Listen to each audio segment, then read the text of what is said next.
Hey, welcome back to the Climate Chamber Mission and our second session already. I'm your host, Claire English, and we've had some wonderful guests getting us off to a fantastic, blistering start. We're grateful to them all. We've got some more lined up as well. Before I go any further, look at this, what I've got in my hand. This is a QR code that's on a beer mat, or maybe it's not a beer mat, maybe it's a coffee coaster. We're shrugging now because I've probably said something wrong. But anyway, you will get, if you scan this, all the details to the program for today's events and the delegates. If you pick up one of these, I am told reliably, these are scattered all over the place. I'm snaffling this one for myself. But anyway, you'll get more details of the programme and the delegates if you scan this. Okay, on we go, talking next about the role of sustainability and the circular economy in the role of trade. Now, circular economy policies and initiatives largely take place domestically at the national or regional level. As business and industry continue to internationalise and grow at increasingly faster rates, it's important to recognise and explore the relationship between the circular economy and international trade. So that's what we're going to do. International trade plays an important role in supply chains and materials and products, and it can provide important opportunities to achieve economies of scale, to use materials in a sustainable way, and to drive resource efficiency and circular economy initiatives. Well, at the same time, it's essential to ensure that these trade flows do not result in environmental degradation. We've got a truly international perspective on all of this in this second session. We're looking forward to hearing from our speakers. But first up, we're going to hear from Oriana Romano, Head of Unit of Water Governance and Circular Economy for Economic Cooperation and Development for the OECD. Now, as you may know, the OECD is an international organisation that promotes policy coordination and economic freedom among developed nations. And its main purpose is to improve the global economy and promote world trade. In 2018, Oriana initiated a programme on the economics and governance of circular economies in cities, which supports cities and regions in developing and implementing circular economy strategies. And we should flag this up. On the 10th of November, the OECD will publish their report on a framework for a circular economy for Glasgow. So let's hear now from Oriana. Good morning, everyone. My name is Oriana Romano, and I'm heading the OECD program on the circular economy in cities and regions. It is my pleasure to be here with you today and to contribute to this session on the role of sustainability and circular economy in international trade. What is the future? During the few minutes during which I will be talking about this topic, I just wanted to highlight that this is drawn from several OECD reports and material on international trade and circular economy beyond the work that we have carried out within the program on the circular economy in cities and regions more specifically. During my presentation, I would like to share with you some of the projections that the OECD made in terms of trend and material use and the changes driven in demand growth, and also what are the solutions that governments can take to support business and trade within a circular economy approach. So, starting from the projection, what are the key projected trends for material use? We are in a situation whereby global primary material use is projected to almost double by 2060. We are talking about 89 gigatons in 2017 to 167 gigatons in 2060. And this will be geographically located very much in emerging and developing economies. China remains the largest consumer, but also India, Indonesia, and most of countries in sub-Saharan Africa and Asia will contribute to it. In the OECD area, where economic growth rates are more modest compared to these countries, material use grows between 1 and 2 percentage per year on average. Now, the material intensity of the global economy is projected to decline more rapidly than in recent decades. The rate is 1.3% per year on average. And this is very much related to a range of trends such as the global economy towards services, technologies that are becoming more efficient, but also construction booms in several countries, include China. And the third point in terms of the future trends is that recycling is projected to gradually become more competitive compared to the extraction of primary material. And this is also leading to the recycling sector really to outpace growth in mining. Now, the services sector will drive demand growth. So it is projected that there will be an increasing demand for services by households, firms, and also by government. These projected change in the final demands are very much due to a range of trends, such as, for example, the evolution of household demand patterns due to increasing per capita income and aging, but also changes in the composition of firms' intermediate demand. So when services are growing, that means that they have a relatively low materials intensity in comparison, for example, to agriculture and industry. And so the global increase of services will drive a relative decoupling of material use from GDP growth at macroeconomics level. For example, material intensities are indeed projected to remain low for business services and other services, which include the governmental one. And in contrast, the material intensive industry increase less than average for both non-OECD and non-OECD countries. When it comes to material intensities in industries such as construction, food, agriculture, fisheries, and forestry, these are in order of magnitude higher than those of the service sectors. More specifically, when it comes to trade and specialization patterns, they also drive material flow and influence the decoupling of materials use and economic growth.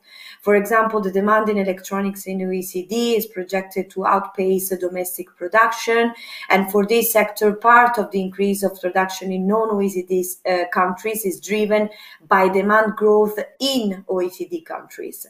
And another example is the resource-intensive sectors such as material extraction and processing, where production is located in countries that have abundant resources, while the demand is spread over all countries. And we are talking here about, for example, output and demand of fossil fuel, mining sector that do not grow proportionally at regional level. So the smaller and more integrated a country is in the trade zone, the more important the trade is in determining the evolution of its domestic production structure. When it comes to changes in the production mode that would influence material use, such as process substitute resources, then of course this is also due to more efficient and reliable improved technologies. There are changes that have consequences on competitiveness and so production and trade patterns. And as the projections show, the availability of recycled, so secondary material, but also changes in demand of extracting material would really make the case for change. And in terms of production cost, which of course will differ significantly between primary and secondary production, but also the availability of recycled scrap. These are the changes in the structure of economy will definitely provide a change in the trade partners, and especially when it comes to the application of circular economy related principles. So the use of more secondary material that would close narrow and slow loops within the economy. Of course, these this would require a coordinated approach at international level, and this means that governments can help strengthening this international cooperation, especially looking at four main solutions. One is to support businesses in their supply chain management and effort. This is difficult for national governments to influence the way supply chains are managed because of their limited jurisdictional reach. But of course, this can be done more effectively at international level. The second is to alleviate barriers to trade and investment in environmental goods and services in order to ensure the diffusion of best available environmental technologies. The third is to harmonize environmental labels, information schemes, and mutual recognition that would reduce the duplication and associated costs across international markets of these international labels. And the fourth is improving resource efficiency data, an indicator of in relation to resource efficiency challenges and policies, and this would help making economic analysis more robust. Working at very much at local level with cities and regions, we saw that the circular economy is not just a matter of technicalities across the various production of goods and services. It is very much needed to move from a linear to circular economy, definitely to look not only at the downstream activities of the circular economy, so for example, improving recycling, but also to improve very much the upstream activities, for example, eco-design, in order to make product last longer, and so to reduce wasted resources by reuse them as much as possible and to take them for long within the economy. There is much more there is much room for improvement for local and regional actors to contribute to this, as I mentioned, not only from a technical point of view, but really from a governance point of view, because all these collaboration across the value chain, local production, and a different relationship across stakeholders, those that are producers but also consumers, really need to be grounded within a very robust governance framework that would enable the right regulation, funding pathways, but also stakeholder engagement in order to raise awareness and drive a different demand growth towards a more sustainable and circular consumption. I stop here my presentation, and thank you very much for your attention, and I look forward to responding to any questions you might have. Thank you very much. And thank you very much to Oriana Romano. We're now going to hear from Dr. Warren Bowden, the Managing Director of one of our sponsors, Scottish Leather Group. Now, Dr. Bowden's no stranger to us. Not only is he one of the sponsors for the event, as I just said, he's also one of the Chamber's Circular Glasgow ambassadors. He holds the title Innovation and Sustainability Director at Scottish Leather Group, the largest leather producer in the UK, and is also a chartered environmentalist. Dr. Bowden spent the past 18 years of his 25-year career within the sector, leading the multi-award-winning sustainability agenda through circularising leather manufacture to net zero. Dr. Bowden, let's welcome you. The floor is yours. Thank you for being with us in the conference. Thank you. Good morning. Privileged to be here in person as opposed to being through a screen on mute, which I usually am because of my incompetence. Hopefully that won't happen today. Great faith in these guys. Privileged me to be here as Head of Sustainability for Scottish Leather Group, but also I'm wearing, as was introduced, a couple of hats. Circular Glasgow Ambassador, which is a privilege to be able to assess, to mentor a number of other companies locally. But I also stand here also as a Director of Leather UK, and for those of you who have an interest in this, I would ask you to go and have a look at what's called the COP26 Leather Manifesto. You can Google it, you'll find it all over social media. The thread of that is very much what I'm going to be talking to you today. What I'm going to be talking to you about is not hypothetical, this is not future thinking, this is not aspirational towards 2050. What I'm presenting to you is what we've been doing. We have already been walking the walk. It's an example, an exemplar of what can be done. When we started it, it was described as an industrial epiphany. So in the next 20 or 30 minutes, I'll take you through as a conversational piece. So where have we been? Since 2003, we have been presenting our case for zero, the zero strategy. What made us do that? Well, we looked at the existing scenario, the existing linearity of production. We all know it, and the vast majority of people in this audience, I'm sure, are wearing it. Leather's around us, and it's ubiquitous. But historically, and indeed today, the vast majority of product on the planet, as we've seen this morning, is made in a linear fashion. We decided to change that. The old ways of take a raw material, put it in a factory, make a product, we as consumers buy that product, and then I guess what? Most of it gets thrown away at some point in the future. That doesn't have to be the case. We took on a view that we should circularize manufacturing, set ourselves targets to zero, which is exactly what we did. There's a brief video here which I hope will show you. Circular manufacturing is at the heart of everything we do at Scottish Leather Group. We take a byproduct of the beef industry and turn it into high-value luxury leather.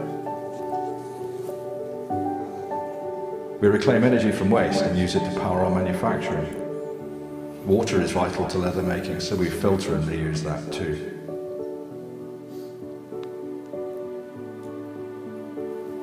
Protecting natural resources helps us make the lowest carbon leather in the world.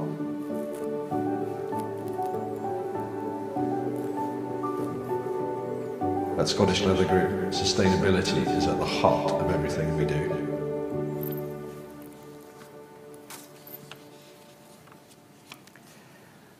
For some of you who arrived here this morning on the EV buses, some of you, hopefully, and others will over the next few weeks be privileged to sit on low-carbon leather seats. That's ours. That for us is a token, a symbol of the sort of application that this material has. Far rather that than plastic seats imported from somewhere else around the planet. How do we do circularity? Well, the circularity piece is really quite obvious. Man's been farming for tens of thousands of years. And guess what? We've been using the byproduct of that activity to clothe us for the same type of time frame.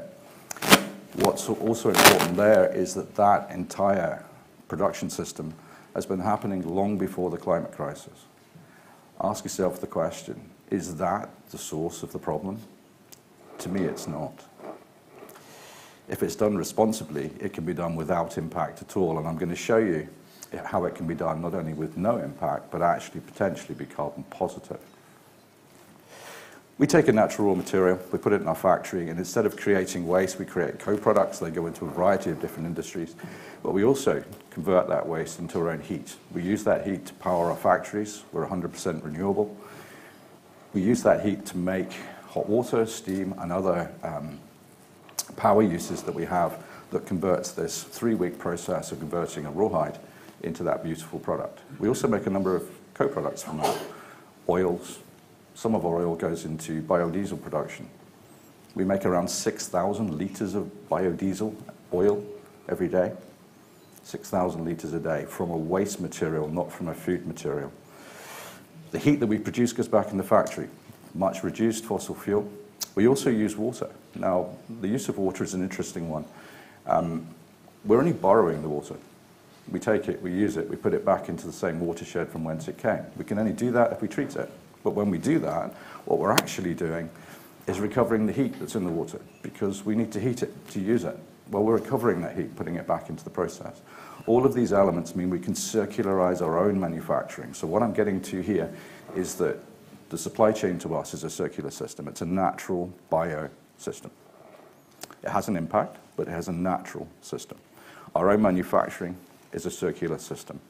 And at the end of life, I'll come on to it in a second, the end of life opportunity is that we can take those leather articles, those leather goods, and we can also recover them too.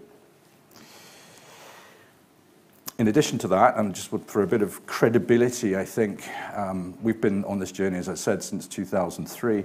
We set our own targets. Now, we didn't follow the national targets, 2050 and so on. I'll long since be retired before then. We set targets of 2025 to achieve net zero within our own production system.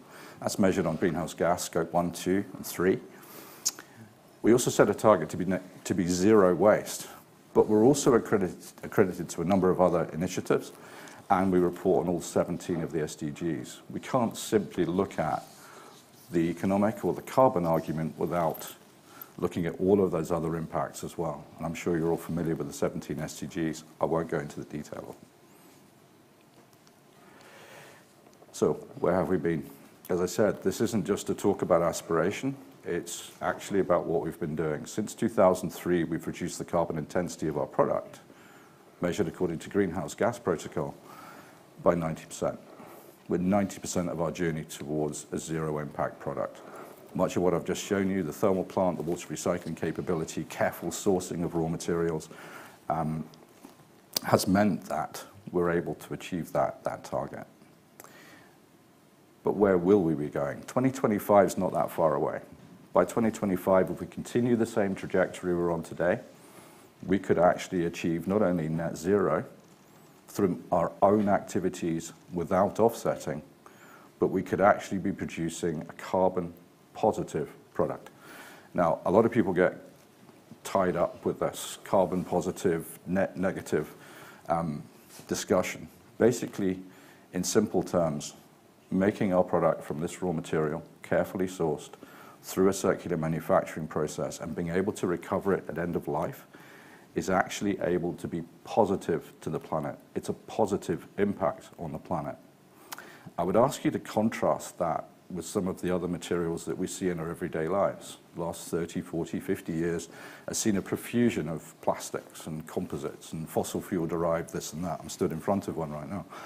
There are alternative materials out there that we as consumers see. And we as consumers see these plastic goods or composites all over our lives. Ask yourself the question, which one has the greatest impact? Delighted the majority of people here are wearing leather. You should be guilt-free. In my view, this is already one of the most sustainable materials on the planet. We've been doing it for tens of thousands of years, not only to be net zero, but actually potentially planet positive. Now, there's a credibility piece here. Being the pioneer means that we're going to be shot at. We're going to be attacked for having presented what we do in real life. Well, we've been doing this in real life for the last 15, 20 years. We present our data independently accredited, created by third parties, not just accredited by them, but actually created by them, using independently audited data, not just by one organization, but several. There are layers of credibility here. Something called life cycle analysis, which I'm sure many will be familiar with, is an incredibly powerful tool for assessing the impact on the planet. And one of the key things about life cycle analysis is that LCA does not allow you to net. It's the true impact of the product. So here depicted is the impact of the hide, which includes the agricultural element, that much vilified part of livestock being a problem. Well, let's look at that. You've got a waste material from livestock. 1% of the impact of that becomes the hide. We take the hide, we convert it, as you've already seen, in a circular way to produce our product. That life cycle analysis proves that we have the lowest carbon leather on the planet. It's orders of magnitude lower than the data that's generally presented for this type of material.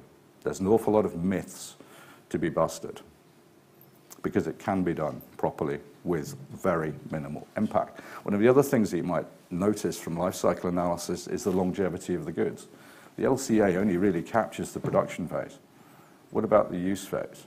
How long will your leather boots or your handbag or your jacket last for? Because I dare say it will last for decades, possibly generations. My Loke shoes are 15 years old. I still wear them every other day. And I suspect they'll still be on my feet in 15 years when I retire. But that goes to a lot of our choices as consumers.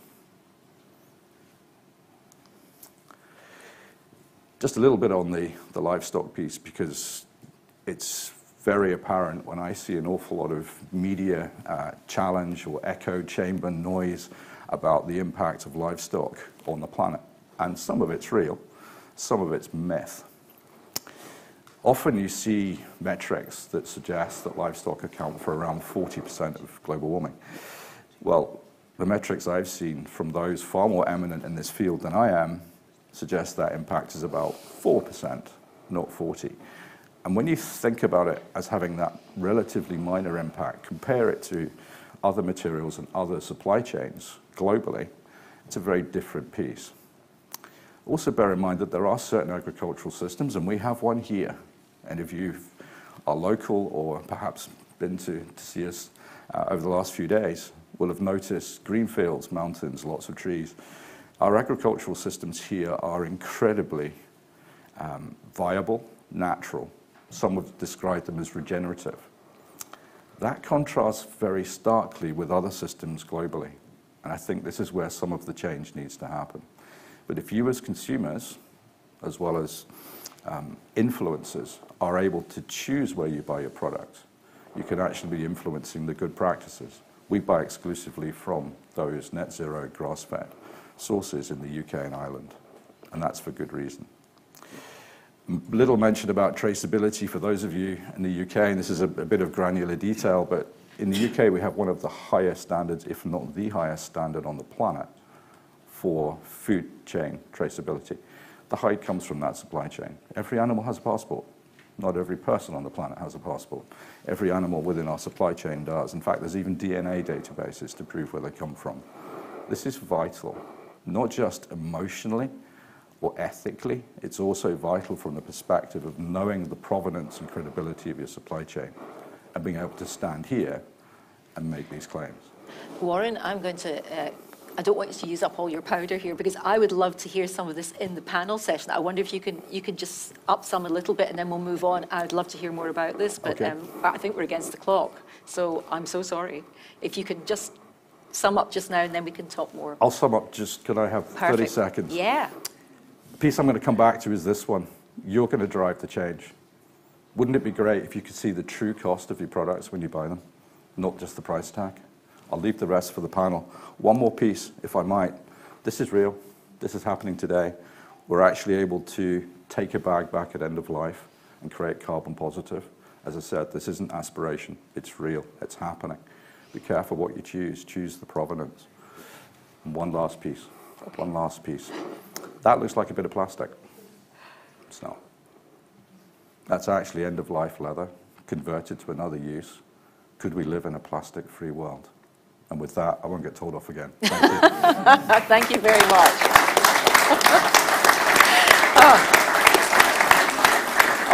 Well, I wouldn't dream of telling you off, and it's absolutely fascinating. Who knew that leather was so big a subject to talk about? We will discuss more in the panel. Thank you very much to Warren. Now, I'm going to invite Espen Carlson to talk to us next. He's the Managing Director of, is it Jernia? Jernia? Yes. I was getting the pronunciation right. Hardware store, which focuses on goods for the home with over 130 physical stores across Norway.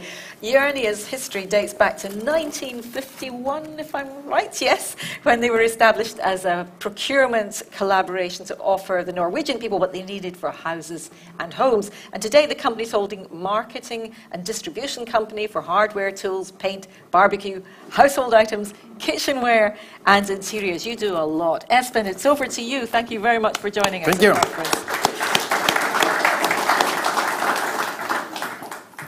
Well, I'm very glad to be here, and thank you for this opportunity to share some experiences from the retail industry in Norway and give some thoughts on how we all can work to make international trade future-proof. I have 3 messages today.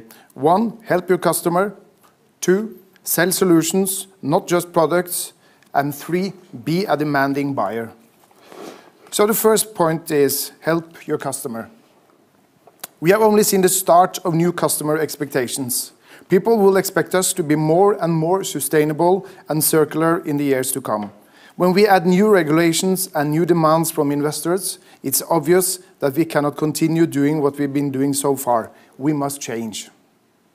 In a Norwegian survey, 8 out of 10 said they wanted to live a more sustainable way, but most people don't know how to do it. We have to help them. In retail, we have the power to choose what kind of products they will be offered or not. We must stop selling cheap products that will be thrown away and concentrate on durable products made as far as possible with recycled materials and that they easily can be repaired.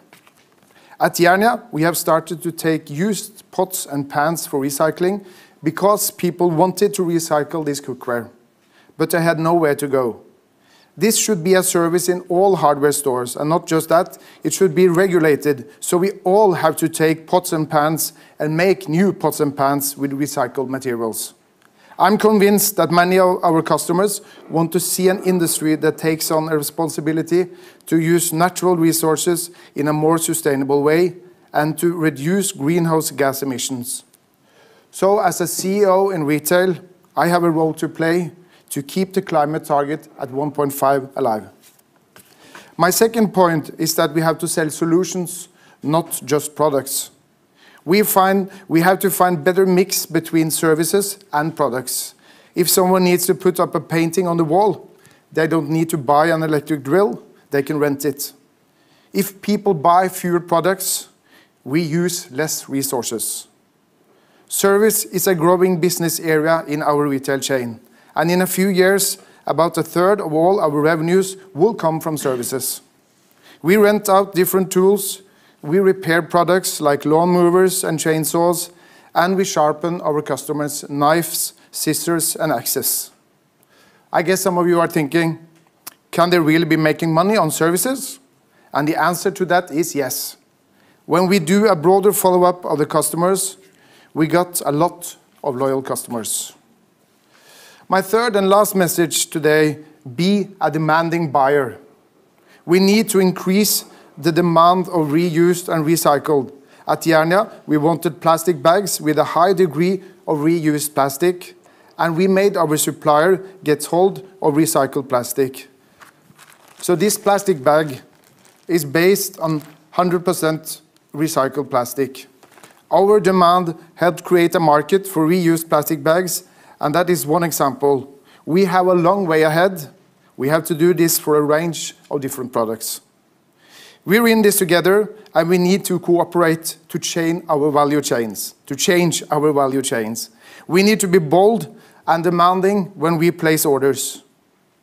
It would have a great impact if we all said to our suppliers, if I'm to buy from you, I want you to use renewable energy, I want you to use recycled materials, and I want you to have a plan for net zero emissions by 2050.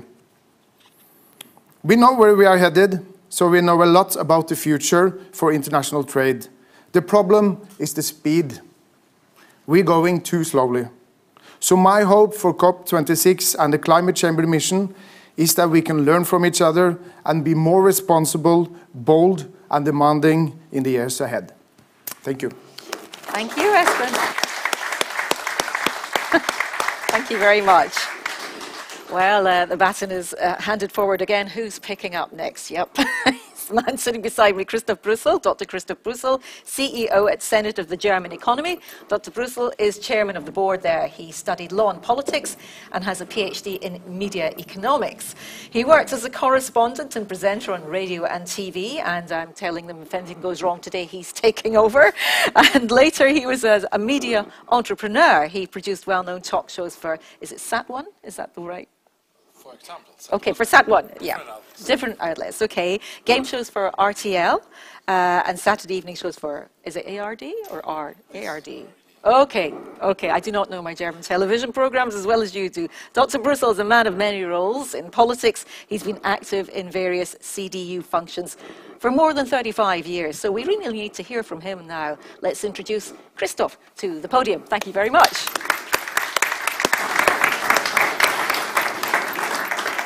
Thank you for that, and I try to step in now. Just 2-3 words to the Senate of Economy, Germany.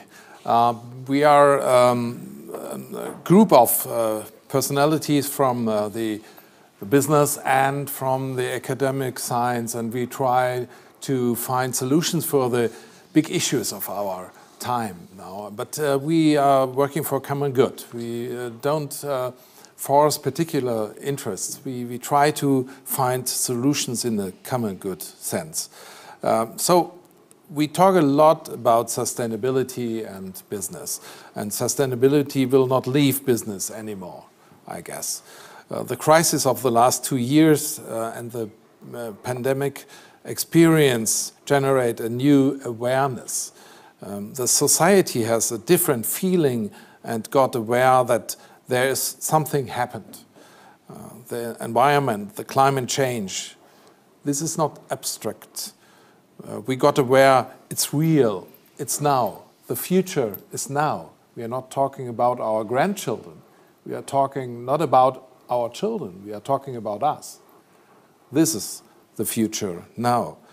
And more, the politicians got aware that they can restrict if it is necessary. It changed their mind. They learned shutdown is possible. They learned if it is necessary, the economy can be forced with powerful regulations, and this is new. And more, the finance market is got aware that they have to invest in sustainable companies or projects. Banks are giving better rates. The investment decision makers ask for sustainable reports. Private equity ask for sustainable projects or companies. Not because they are saints or altruistic. It's a question of strategy. Sustainable companies have less risk when new restrictions will be established from the governments. And they will have better chances to hire the fittest employees. And this is very important. And I like this perspective because I think it's better to build sustainability and sustainable companies on a strategy base than with altruistic arguments. It makes it more sustainable, more stable, and not so quick decisions and not so fast to change. In fact, sustainable economy is a necessary target. Sustainable will not leave, I guess, I hope. Thank you. Christoph, thank you very much. Well, it's lovely to hear from our panel. Thank you to you all. We were going to have a break about 11. Maybe we'll nudge that back a slight bit. I'm just saying maybe 5 minutes or so we can fit something in. Warren, I so interrupted you, and I was saving more space for the panel. But anyway, thank you to you all. Maybe I'll start with you first of all, Warren. This is a huge subject, the role of sustainability in the circular economy for international trade. There's no doubt you feel it is crucial, but how urgent is it that you're not just some outlier company, that other people in Scotland, UK, globally start to not think differently but act differently? It's now. It's yesterday, maybe. It's perhaps yesterday. It's definitely now. What I was going to come on to in some detail, but really I think this is the right opportunity now. We've seen a shift in the way that people are choosing to source materials, whether that's sourcing raw materials from different agricultural systems, being a lot more choosy, and that's a good thing. Yesterday, I think we heard about the 3rd deforestation metric. Well, great, we've heard that 3 times already. I'd love to see it actually happen. But you can choose where you buy your raw materials from. You can choose that, where that meat comes from. It comes from your own local planetarian diet, net zero source. You don't have to stop eating it. It can actually be a positive thing. But I think and I think this is what we're seeing, brands influenced by their customers, the consumer, us, are choosing to ask more questions, be more transparent, have greater credibility. I mentioned also in the speech something about true cost. This is something I'm really passionate about. When you buy something, you only see a price tag. That's not real. It's not the true cost on the planet. At what point, through legislation, as we referred just now, or otherwise, do we actually get to see the true impact on the planet when you're buying those goods? And if you had a choice, would you buy the thing that had the lower impact? Many of us would. Price point will obviously be part of that decision, but many of us would make that decision. Right now, we don't even have labeling on any of those goods that you buy. You buy a pair of shoes, there's nothing on it that tells you where it comes from, there's nothing on it in terms of its carbon footprint, and it's the same with any of the things that we're looking at in this room. Well, if we had that choice, would it influence our decision? In my view, it would. The key piece for me, though, is that, speaking on behalf of the leather industry, if we were actually able to present our product in comparison to some of the other composite, synthetic, plastic materials and look at the true impact of those two different things, not the price tag, which one would you choose? I know where my mind is. So it needs to happen now. It's long overdue. Yesterday, you're quite right. It should be something that was already happening. If we look forward to some of these targets, it needs to happen now so that we, my generation, the next generation, can actually be making the right buying choices. There's too much noise, which is misinformation, echo chambers, that really are sort of painting the sort of anti-vaxxer type stuff, which is crazy, and making the wrong decisions sometimes based on that false information. So we need the truth, it needs to be credible, it needs to be transparent, and then we can make the right choices. We will influence so that the brands and big industry, which is at the back of that producing it, will then respond accordingly. Espen, you're nodding along there. I'd like to get your take on that as well, and also ask you about what the situation's like in Norway. Are the public more or less won over to the idea that what you're doing in your company, basically repairing things and providing that service, that's the way to go? I mean, in a way, they've arrived quicker than us at some conclusions. Well, there is quite difficult, actually, I agree with you, Warren, because especially when it comes to labeling, because it's not, because the customers, they can only buy what we are selling them. And the labeling, so we show them the real impact cost. But when it comes to repairing things, it's very difficult today because the thing you buy is not constructed to be repaired. So it's very difficult to repair because some of the spare parts, there is no spare parts, and it's not easy to change some of the parts that is actually broken. So that's why it's so important that we are challenging on our suppliers, so they will be able to construct the products in a more durable way, so they last longer, they are repairable, and there is spare parts. And then there is places that you actually can go to repair the products that is broken. And there is customer demand for this, you said. Yeah, You're absolutely. getting great feedback. Yeah. We are fixing a lot of lawnmowers, chainsaws, and so on. But there is also customers coming to our stores to want to fix their coffee machine, but it's not possible. It's not possible to fix it, so they had to buy new. And also the cost on repairing goods is very high. So that's why we also need a bit help from the government to reduce, for instance, the tax on repairing goods, for instance. That's one of our... So policies have to change. Yeah. So we had to. It has to be a different change. Christoph, you're sitting watching all this from German point of view and a very deep political knowledge as well. What is the situation in Germany? I always get the impression that the German people are, again, way ahead of the curve when it comes to ecological stuff, sustainability. We are talking a lot about the market, social market. In Germany we have a traditional social market economy. And now we are talking how much freedom, how much regular we need, how much the government must give the way. I guess that this is right. Customers say 85% wants to buy sustainable products. But at the end, 31.5% buys it. So is this real? That the customers can buy what the product the companies sell. But if there's another company who has a sustainable product, you get problems on the market. And if you have these 31.5 customers on the market, it's your part of the market to get, to be successful in this part. And on the other hand, if we have more rules, we don't want to force these rules, but if we have the right way, if we have the right lines from the government, and the market can decide to produce in a sustainable way, it would be the right way. We need this freedom. We need, on the other hand, some rules. And the mixture of both will be the right way, I guess. So freedom and rules. Okay, sorry, Espen, and then maybe... I do agree, but that's why we have to, as a responsible retailers, we have to change our value chain so the customers are only buying sustainable products, because that will only bring us to net zero emissions. And it works.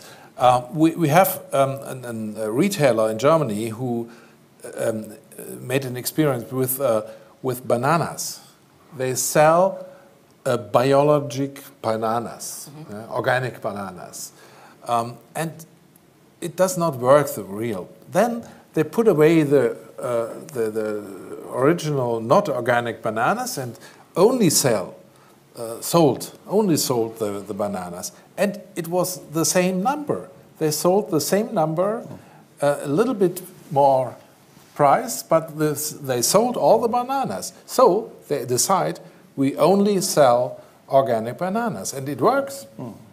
Warren, what do you think? I don't know. It's kind There's of so many angles that impinge on this. There is, and it's kind of like when I sort of ask the audience, but one thing that's always been bubbling away in those commercial discussions is, when does green trump price? Do you know what? We've got a live audience here. Why don't we use them? Wakey, wakey, everyone. Why don't we ask you about that? If you're being really honest, and we can't really see your faces because there are many masks in the audience, but do you want to put that question out there? Yeah, I just think how many of you in the audience would go and buy something green if it was more expensive? And be honest. So... That's already... What would you say? I would say that's already a majority. Just about. Yeah, it is. So what's the problem then? What is the problem? If we're all so virtuous and we all want to do the right thing, what's going wrong? Well, I think we come back to that discussion. When you go and buy something, do you ever see the real impact of it? No. The problem is the competition. Yeah. If all the people are honest, I'm sure.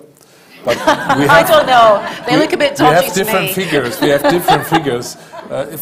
If there's another offer, a lot of people look at the price because there is less awareness. There's less awareness that we do need a change. Yeah. Well, yeah, I'm thinking a little bit differently, because I want, when you go into a Järna store, I want you to know that all our products is sustainable as possible.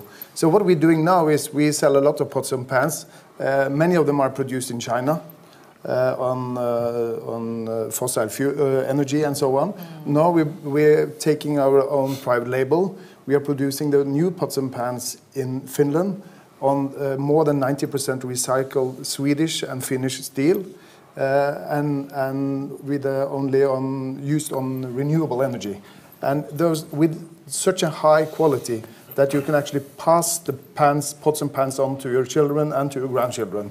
That is what it's all about. That's when we're really circular, that's how we are thinking. And that is why we all have to change our value chains and demand from our suppliers what to do. But it's a cultural thing, isn't it, as well? That's the point. And, you know, if we're going to... People have got great aspirations, but actually, if they'll translate that into action... And, Warren, how do you overcome that pain point? And I know what you were saying about the labels is really interesting. Do you think it really would make a difference to consumers and drive different behaviour? Not just say that's a good thing. I think we're seeing it slowly. I mean, business-to-business transactions, we're seeing a demand for greener, not necessarily green, but greener than was there before. But I'd like to ask the brands then, and I do ask them, well, why are you making this choice? We've spent decades sourcing all sorts of materials, including plastics and all sorts of other rather bizarre materials.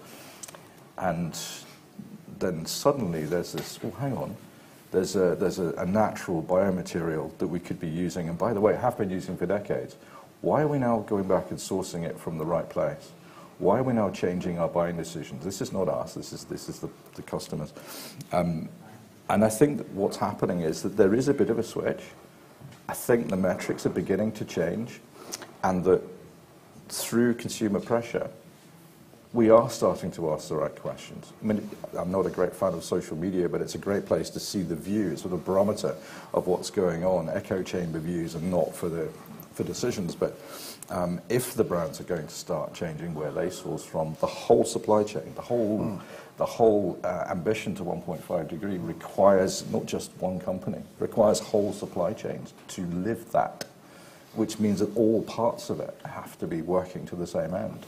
And that's where the green part, which probably will cost more, probably, at the moment at least, has to trump price if we're going to make the switch. And at some point, there will be a transition, because the cost of doing nothing is far more than the cost of change.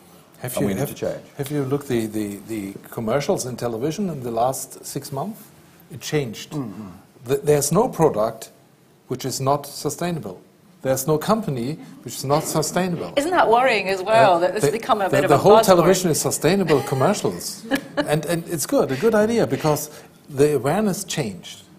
The culture will change. But is this not another example, possibly, of greenwashing, that everybody's cottoned on to that phrase, sustainable, and it's not necessarily sustainable? But if there are companies who are really sustainable, and the press says you are greenwashing, it's not good.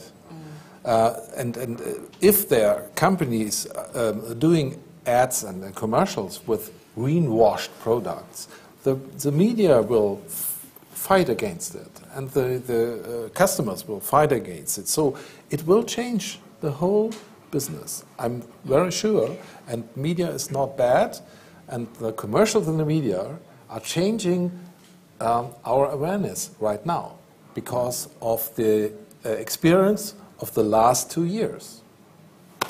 You wanted to jump in there, Espen, and then I'm going to sum up by asking. No, that's okay. Go ahead. Yeah, I do agree.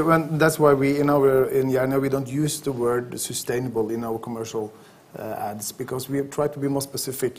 If this product is produced by, for instance, recycled materials or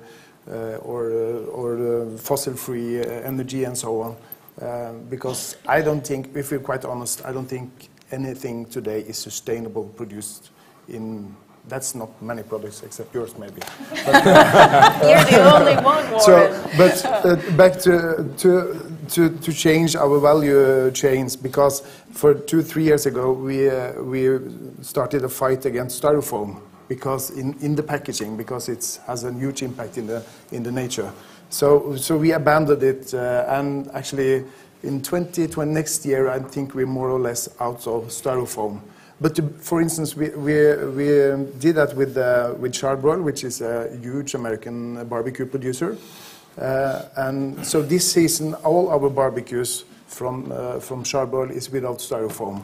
And the bonus of that is that we are sending 50% more barbecues per container across the Atlantic, because we order them to. We're coming to the end of the session, but it just occurs to me to ask a question about how you trade internationally, and how much can you as a nation, if you take a stance, say Germany, say Norway, say Scotland, how much can you influence the whole chain if you start to change your behaviours, Christoph? You can influence on an image base, and if no one is changing, no one will change. So we have to start by ourselves. This is the main argument to start. Yeah, Espen. Absolutely, we have a huge impact because we have a voice and we can use it. For instance, just the example on the styrofoam example. And we also, this autumn, we are also selling Weber barbecues. And they have been quite good when it comes to packaging and avoiding styrofoam for a couple of years. But now on their upgraded Genesis model, they are going to use styrofoam again. So we sent a letter to the global CEO and told them about our demands for when it comes to packaging and styrofoam and so on. And they actually have started a global forum to be more sustainable with the top management teams. And in their first meeting, they was reading our letter. So they are listening. They are listening, and we are 0.03% of their global revenue. So it's not even visible in their accounts. Amazing, amazing. And Warren, last word to you. Businesses that are not sustainable will not be in business. It's not a claim, it's it's reality. And to me, it's not necessarily the politicians, the countries that decide that. It's the ability of those companies to make those products. If they're not doing it right, they won't be in existence. Thank you very much to all of you. It's been a fascinating session. It's really given us amazing insights. Christoph, to Warren, to Espen, please thank them for their time. And thank you for taking part. I love it when you've got an audience that steps up to the plate as well. We are going to be back, I think, 11:15 sharp, the next session. Please stay if you're coming to the next session, or go next door if you want to go to the network and coffee opportunity. But anyway, we'll see you back here in about 10 minutes. Thank you very much, guys. Cheers.